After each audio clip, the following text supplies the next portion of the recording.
There's a saying that people don't fear change, they fear loss. And through shifting markets and policies, a changing climate and drought, and the COVID-19 pandemic, agriculture in Placer County has seen its fair share of change. Yet farmers, ranchers, and foresters of Placer County find a way to innovate while supporting the local economy. And today we're here at Foothill Roots Farm in Meadow Vista to talk about their responses to change.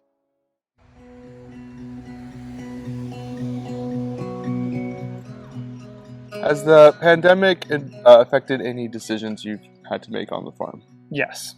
We had to really nail down on a lot of our food safety standard operating procedures and to make sure that those were followed through just for the safety of our customers and for our crew, members together.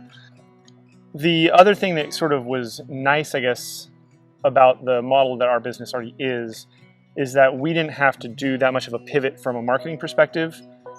We already focus on direct marketing to consumers.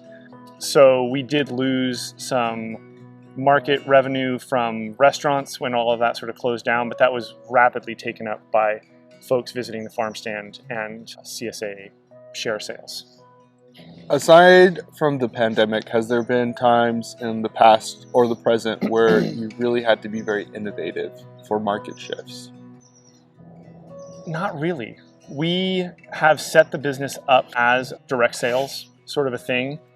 And so, yes, we're always sort of trying to hone in on what people are buying as far as products and that sort of thing goes.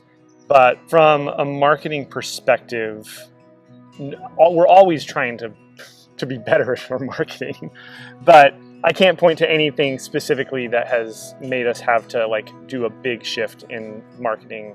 Really just the fervor of demand that was spurred on by the pandemic. Looking into the future with climate change, the current pandemic, and maybe other unknowns, are you concerned about future economic shifts or what might be there to come? The concern that we have for the farm is that relating to labor and being able to find good labor and good people who can then also afford to live here. So the biggest issue that we've come up against currently is having a place for crew members that they can afford to live in the area. We don't always find crew locally. We advertise and we get applications from people all over the country. And so that's been a difficult thing for us, is to find these qualified and very excited people who want to come and work for us, but then have to move here and find somewhere that they can afford to live. I mean, rents are very high. We have some folks who actually are living in Sacramento because that was where they were able to find places that they could afford.